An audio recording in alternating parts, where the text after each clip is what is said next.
नमस्कार, मैं हूं वैष्णवी। रूबरू बिहार पर आज दिन भर की बड़ी खबरों में आपका स्वागत है। चलिए जानते हैं देश प्रदेश की अब तक की बड़ी खबरों को। दिल्ली से राज्यसभा सांसद और आम आदमी पार्टी की नेता स्वाति मालीवाल के साथ हुई मारपीट के मामले पर भाजपा नेत्री और केंद्रीय मंत्री निर्मला सीतारमण ने दिल्ली के सीएम अरविंद केजरीवाल पर निशाना साधा है। उन्होंने कहा, सीएम केजरीवाल ने अपने पीए के खिलाफ एक बयान नहीं दिया, वहीं वो आरोपी को अपने साथ लेकर घूम रहे हैं। दिल्ली की महिला ये प्रश्न पूछ रही है कि ये सीएम क्या महिलाओं की सुरक्षा करेंगे। दिल्ली के सीएम के घर में राज्यसभा सदस्य के साथ बदसलूकी हुई। इस घटना का पूरा जिम्मेदार सीएम केजरीवाल है। लखनऊ संसदीय क्षेत्र से भाजपा के उम्मीदवार और रक्षा मंत्री राजनाथ सिंह ने शुक्रवार को मुंशी पुलिया पर आयोजित जनसभा को संबोधित करते हुए कहा, पाकिस्तान के कब्जे वाला कश्मीर भारत का है, भारत का था और हमेशा भारत का ही रहेगा। उन्होंने आगे कहा कि इंडी गठबंधन के लोग पीओके को लेकर अनाप शनाप बातें करते हैं, जबकि भाजपा साफ साफ कहती है कि पीओके भारत का था और हमेशा भारत का रहेगा। तारक मेहता का उल्टा चश्मा टीवी शो से अपनी खास पहचान बनाने वाले सोढ़ी उर्फ गुरुचरण सिंह 25 दिन से लापता होने के बाद अब अपने घर लौट आए हैं। ऐसे में जब पुलिस ने गुरुचरण से पूछताछ की कि वो आखिर इतने दिन कहां थे, तो गुरुचरण ने बताया कि वो धार्मिक यात्रा पर दुनियादारी छोड़ घर से निकल गए थे। व्हाइट हाउस के प्रवक्ता जॉन किर्बी ने शुक्रवार को मतदान के अधिकार का प्रयोग करने के लिए भारत के लोगों की सराहना करते हुए कहा कि दुनिया में भारत से ज्यादा जीवंत लोकतंत्र नहीं है। हम भारतीय लोगों को वोट देने की उनकी क्षमता और उनकी भावी सरकार में आवाज उठाने की क्षमता की सराहना करते हैं। प्रधानमंत्री नरेंद्र मोदी ने उपराष्ट्रपति जगदीप धनखड़ और पूर्व प्रधानमंत्री एचडी देवगौड़ा को आज उनके जन्मदिन पर दोनों को बधाई दी।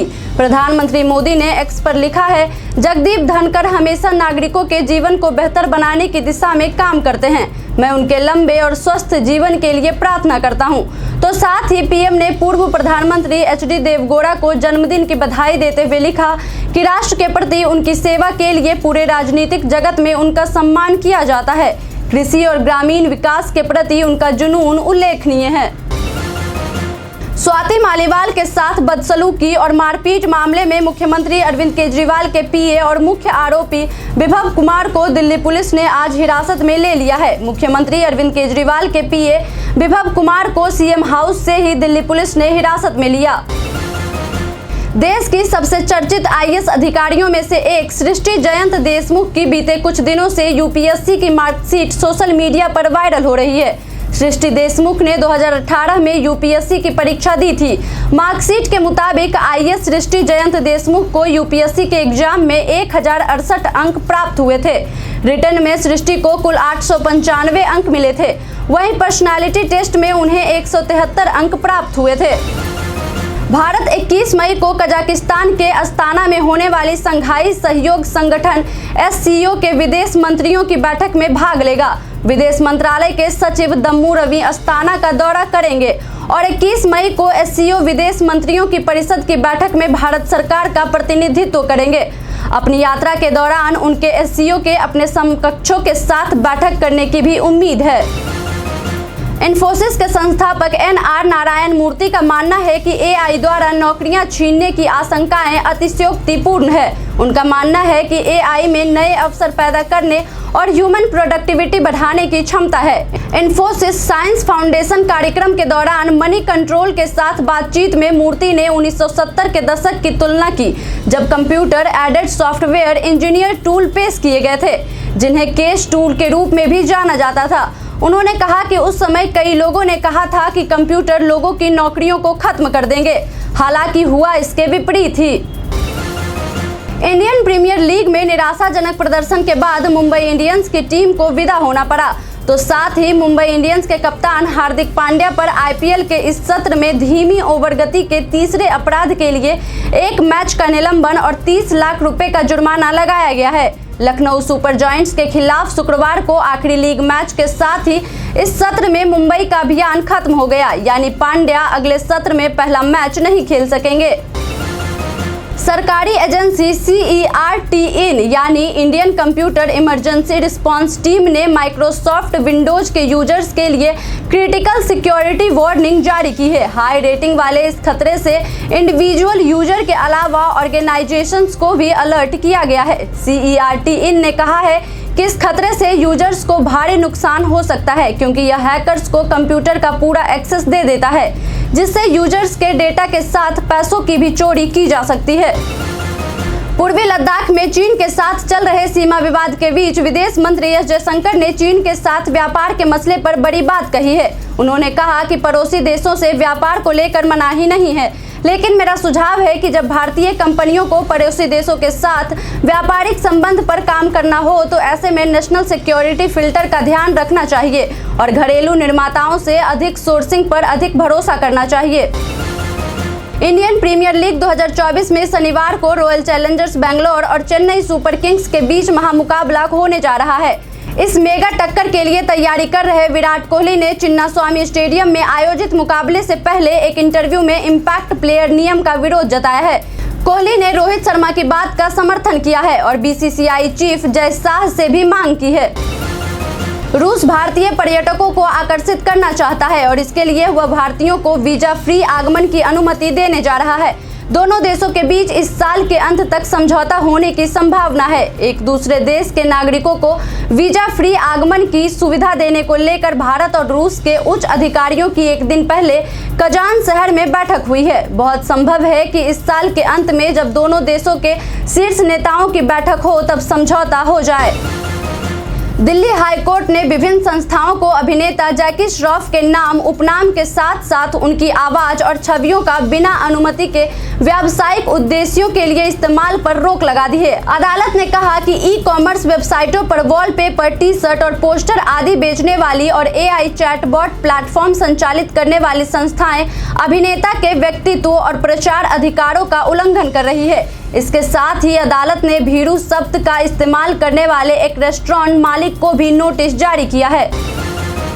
देश की सबसे प्रतिष्ठित इंजीनियरिंग प्रवेश परीक्षा JEE एडवांस के एडमिट कार्ड जारी हो गए हैं। परीक्षा आयोजक IIT मद्रास की ओर से जारी किए गए इन एडमिट कार्ड के साथ आवश्यक दिशा निर्देश भी जारी किए गए हैं। शुरुआत में एडमिट कार्ड ईमेल के माध्यम से स्टूडेंट्स को भेजे गए, बाद में वेबसाइट पर लिंक के माध्यम से जारी किए गए। JEE एडवांस की परीक्षा 26 मई को देश के 222 शहरों में प्रातः 9 से 12 और दोपहर 2:30 से 5:30 बजे तक होगी। आज पटना में केंद्रीय मंत्री प्रहलाद जोशी ने प्रेस वार्ता को संबोधित किया। इस दौरान उन्होंने तेजस्वी यादव, राहुल गांधी और इंडिया गठबंधन पर जमकर हमला किया। प्रहलाद जोशी ने कहा कि तेजस्वी यादव जो लालू जी के सुपुत्र हैं, उन्होंने कहा कि मैं तभी बेड रेस्ट लूंगा जब मोदी को बेड रेस्ट करवा दूंगा। केंद्रीय मंत्री ने कहा, कोई बोलता है मोदी जी को जिंदा समाधि कर देंगे, यह किस लेवल पर पहुंचते हैं। उन्होंने कहा कि वे लोग भाषा की मर्यादा खत्म कर रहे हैं। राजद और कांग्रेस को जनता ने सत्ता से बाहर कर रेस्ट दे दिया। जल शक्ति मंत्रालय भारत शासन द्वारा 5वें राष्ट्रीय वाटर अवार्ड के लिए प्राप्त नामांकनों के परीक्षण उपरांत बेस्ट नॉमिनेशन की शॉर्ट लिस्टिंग पश्चात वेस्टर्न जोन में 3 जिले ग्राउंड ट्रूथिंग के लिए चयनित हुए हैं, जिसमें मध्य प्रदेश के इंदौर व रतलाम तथा गुजरात का कच्छ जिला शामिल है। उत्तर पूर्व दिल्ली से कांग्रेस प्रत्याशी कन्हैया कुमार ने खुद पर हुए हमले को लेकर शनिवार को कहा, मैं बिहार की धरती पर पैदा हुआ हूं, संघर्ष ही मेरा जीवन है। दरअसल शुक्रवार को न्यू उस्मानपुर विधानसभा क्षेत्र में कुछ लोगों ने कन्हैया कुमार पर कथित तौर पर हमला किया था। उन पर स्याही फेंकी गई थी। यह घटना न्यू उस्मानपुर इलाके में आप कार्यालय के बाहर हुई। इसरो के चेयरमैन एस सोमनाथ ने मंदिर में लाइब्रेरी खोलने के सुझाव दिए हैं, जिससे कि ज्यादा से ज्यादा संख्या में युवा मंदिर आए। इसरो प्रमुख ने कहा कि मंदिर सिर्फ पूजा के स्थान नहीं होने चाहिए जहां बड़े बुजुर्ग भगवान का नाम ले, बल्कि उन्हें ऐसी जगह बनाना चाहिए जो समाज में बदलाव लेकर आए। एस सोमनाथ ने मंदिर प्रबंधन समिति से अपील की कि युवाओं को मंदिर लाने के लिए कदम उठाए जाने चाहिए। सारण में पार्टी प्रत्याशी राजीव प्रताप रूडी के समर्थन में जनसंपर्क अभियान चला रहे बीजेपी के फायर ब्रांड नेता गिरिराज सिंह ने कार्यकर्ताओं से स्पष्ट शब्दों में कह दिया है कि वह देशद्रोहियों से बीजेपी के लिए वोट नहीं मांगे, बल्कि उस वोट को वह लालू परिवार के लिए छोड़ दे। उन्होंने कहा कि राजीव प्रताप रूडी को देशद्रोहियों के वोट की जरूरत नहीं है। वीआईपी प्रमुख मुकेश सहनी ने बिहार सरकार पर और जिला प्रशासन पर उनकी सुरक्षा पर ध्यान नहीं देने का गंभीर आरोप लगाया है। उन्होंने कहा कि चुनाव प्रचार के दौरान शुक्रवार को हमारे हेलीकॉप्टर के सामने बहुत से लोग आ गए। हम लोगों को लैंडिंग का परमिशन दिया गया था, लेकिन वहां सुरक्षा कर्मी नहीं पहुंचे। उन्होंने कहा कि हमें कई तरीके से परेशान किया जा रहा है। शुक्रवार को चांदी ने अपने सभी रिकॉर्ड ध्वस्त कर दिए और इसका भाव 91,000 रुपए प्रति किलोग्राम के स्तर को पार कर गया। चांदी ने अपने all time record high level को छू लिया है। कॉमेक्स पर सोने का वैश्विक वायदा भाव 3.34% या 31.90 डॉलर की तेजी के साथ 2,317.40 डॉलर प्रति औंस पर है। वहीं सोने का वैश्विक हाजिर भाव बढ़कर 2,224.44 डॉलर प्रति औंस पर पहुंच चुका है। गावस्कर ने विराट कोहली के स्ट्राइक रेट पर सवाल उठाया था। अब उन्होंने कोहली की सफलता का श्रेय महेंद्र सिंह धोनी को दे दिया है। आरसीबी के स्टार खिलाड़ी ने भी अब इशारों में इस सवाल का जवाब दिया। कोहली ने कहा कि उन्हें मैदान के बाहर से सलाह देने वालों की बात सुनने की जरूरत नहीं है। विराट ने कहा कि मैं जानता हूं कि मैं मैदान पर क्या कर सकता हूं। मुझे किसी को यह बताने की जरूरत नहीं है कि मैं किस तरह का खिलाड़ी हूं या मैं कितना काबिल हूं। मशरूम मैन के नाम से फेमस संजीव कुमार नालंदा जिले के रहने वाले हैं। इनका घर बिंद प्रखंड के मेहदीपुर गांव में आता है, जहां गांव में ही साबरी मशरूम बीज उत्पादन केंद्र बना रखे हैं। इस केंद्र में मशरूम के बीज का उत्पादन किया जाता है और यहां के मशरूम के बीज भारत के अलग अलग राज्यों में भेजा जाता है। साथ ही भारत के अलावा नेपाल भी भेजा जाता है। इस बीज का डिमांड इतना है कि प्रतिदिन गर्मी के समय में 500 से 600 किलो प्रतिदिन बीज का उत्पादन किया जाता है। लोकसभा चुनाव को लेकर बेतिया में चुनावी सभा को नीतीश कुमार ने जनता से कई वादे किए। उन्होंने कहा कि साल के अंत तक 3 लाख युवाओं को नौकरी दी जाएगी, साथ ही 5 लाख को रोजगार मिलेगा। इसके साथ ही उन्होंने कहा, हमने अपने कार्यकाल में साइकिल योजना, कन्या विवाह योजना, सीएम प्रोत्साहन योजना, महिलाओं के आरक्षण को बढ़ाकर महिलाओं को आगे लाया। हमने सभी वर्ग के लिए कार्य किए हैं। बिहार शिक्षा विभाग के एससीएस के पाठक के नए आदेश का विरोध जारी है। अब बिहार शिक्षक मंच भी उतर आया है और के पाठक के फैसले को हठ धर्मिता बताते हुए शिक्षकों और बच्चों के लिए खतरनाक बताया है। दरअसल प्रचंड गर्मी को देखते हुए बिहार के सरकारी विद्यालयों की टाइमिंग में बदलाव कर दिया गया है। नए आदेश के मुताबिक राज्य के सरकारी स्कूलों में सुबह 6 बजे से दोपहर 12 बजे तक बच्चों के लिए कक्षाएं संचालित हो रही हैं। इस आदेश से शिक्षक, छात्र और अभिभावक सभी परेशान हैं। प्रधानमंत्री नरेंद्र मोदी 7वीं बार बिहार दौरे पर आ रहे हैं। पीएम मोदी दूसरी बार बिहार में रात्रि विश्राम करेंगे।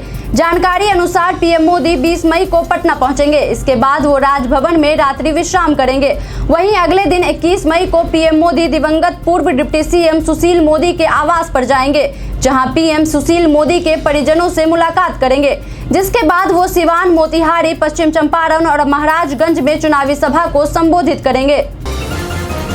चुनावी राजनीतिकार प्रशांत किशोर ने बिहार के विकास को लेकर पीएम मोदी पर हमला किया है। उन्होंने कहा है कि पिछले 9 साल में पीएम मोदी ने बिहार के विकास के लिए एक भी बैठक नहीं की, फिर भी लोग कहते हैं कि मोदी जी से ही देश का कल्याण होगा।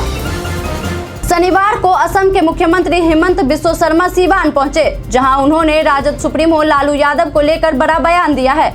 उन्होंने कहा है कि लालू यादव को पाकिस्तान चले जाना चाहिए। जनसभा को संबोधित करते हुए उन्होंने कहा, सीवान की पवित्र धरती ने डॉक्टर राजेंद्र प्रसाद जैसे व्यक्ति को जन्म दिया। राहुल गांधी बोल रहे हैं मुसलमानों को आरक्षण देना चाहिए। कर्नाटक में हिंदुओं के ओबीसी का कोटा काटकर मुसलमानों को आरक्षण दिया जा रहा है। अब लालू प्रसाद बोल रहे हैं कि पूरे देश में मुसलमान को आरक्षण देना है। मैं लालू यादव को बोलना चाहता हूं कि मुसलमानों को आरक्षण देना है तो चले जाओ पाकिस्तान में, वहीं आरक्षण देना। आज के लिए इतना ही। जिन लोगों ने हमें कमेंट किया था उनका नाम है गंगा प्रसाद, पप्पू कुमार, मोहम्मद महबूब, अतिश श्रीवास्तव, सालू कुमारी, एमडी वसीम। अब बढ़ते हैं आज के सवाल की ओर। आज का सवाल है, मौजूदा फॉर्म के अनुसार आईपीएल 2024 की ट्रॉफी जीतने के चांसेस किस टीम की सबसे अधिक है? आप अपना जवाब हमें हमारे कमेंट सेक्शन में लिखकर जरूर बताएं। आज के लिए इतना ही, धन्यवाद।